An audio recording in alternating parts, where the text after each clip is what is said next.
हरे कृष्णा दर्शकों, स्वागत है आपका। आज मैं उपस्थित हूँ आपको यह बताने के लिए कि क्यों हमारा मन हमेशा डरा डरा सा रहता है। क्यों कभी कभी हम बहुत बेचैन हो जाते हैं, मन बड़ा उद्विग्न होता है, शांति घर में टिकती नहीं, सुकून नहीं मिलता, मन हमेशा बेचैन रहता है। माता और पिता के साथ भी हमारे संबंध क्यों खराब हो जाते हैं? माता पिता तो देवतुल्य हैं, फिर उनके साथ भी हमारे संबंध क्यों खराब? आज के कार्यक्रम में इन सारे विषयों का उत्तर आपको मिलने वाला है। साथ ही हम आपको यह भी बताएंगे पैसा घर में टिकता क्यों नहीं, आमदनी अठन्नी और खर्चा रुपया की स्थिति बनती क्यों है घर में। यदि इन सब प्रश्नों का उत्तर आपको जानना है तो आप हमारे साथ कार्यक्रम के अंत तक जुड़े रहिए। आइए कार्यक्रम की शुरुआत करें। दर्शकों, ये सारे प्रश्न एक ही उत्तर में समाहित हैं और वह उत्तर है चंद्रमा। जब हमारी कुंडली में चंद्रमा खराब हो जाता है तो सब कुछ गड़बड़ होने लगता है। पैसा टिकेगा नहीं, मन लगेगा नहीं, मन में उत्साह नहीं रहेगा, स्ट्रेस, एंजाइटी और डिप्रेशन के हम शिकार हो जाते हैं। जब आपने सुना ना कई सारे ऐसे समाचार कि लोगों ने आत्महत्याएं कर ली, तो सुसाइडल टेंडेंसी भी हमें चंद्रमा ही देता है। यदि ऐसी विपरीत स्थितियों से बचना है तो कुंडली के चंद्रमा को ठीक करना चाहिए। चंद्रमा खराब कब होता है और क्यों खराब होने की बात कही गई शास्त्रों में, इस विषय को आइए जान लें। चंद्रमा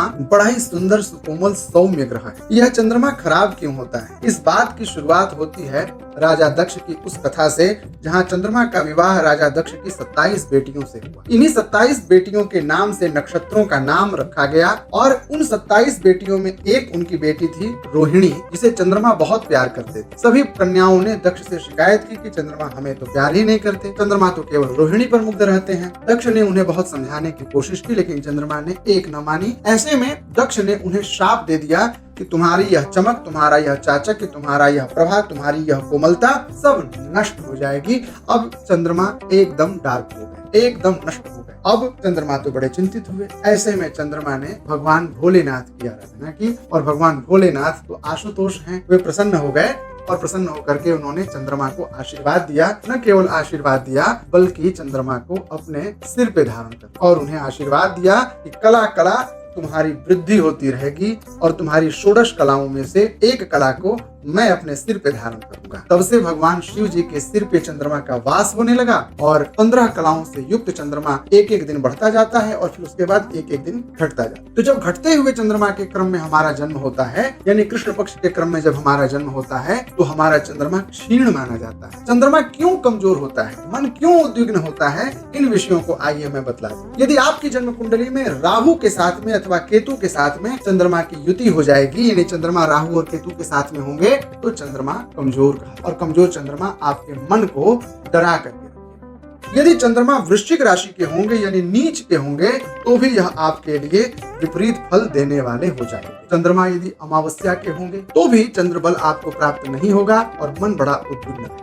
दर्शकों, ये तो बात हो गई कि चंद्रमा के खराब होने से मन उद्विग्न है, लेकिन चंद्रमा के खराब होने से और क्या होता है? दरअसल चंद्रमा है तरलता का कारक ग्रह, लिक्विडिटी यानी मनी फ्लो, लिक्विड मनी वह देता है चंद्रमा। यदि चंद्रमा खराब हो जाएगा तो मन तो बिगड़ेगा ही और मन बिगड़ेगा तो लिक्विडिटी बिगड़ जाएगी, यानी कि आपका किसी काम में मन ही नहीं लगेगा और जब काम में मन नहीं लगेगा तो आपकी प्रोडक्टिविटी खराब हो जाएगी और प्रोडक्टिविटी जब खराब हो जाएगी तो धीरे धीरे इसका असर आपके काम पर पड़ेगा और आपके घर की स्थिरता, आर्थिक संदर्भ, यह सब कुछ नष्ट होने लगे। चंद्रमा मन का कारक ग्रह है। शास्त्रों ने कहा चंद्रमा मनसो जाता, तो चंद्रमा के कारण मन खराब होगा और जब मन खराब होगा तो हमारे रिश्ते खराब। चंद्रमा के खराब होने से मूलतः मातृपक्ष से संबंध की प्रतिकूलता हो जाती, माँ से विरोधाभास उत्पन्न होता है, ननिहाल से संबंध अच्छे नहीं रहते, स्त्री पक्ष के प्रति मन में आकर्षण नहीं रहता, कभी भी मन स्थिर नहीं रहता, चंचलता बनी रहती है और व्यक्ति का स्वभाव लंपट हो जाता है।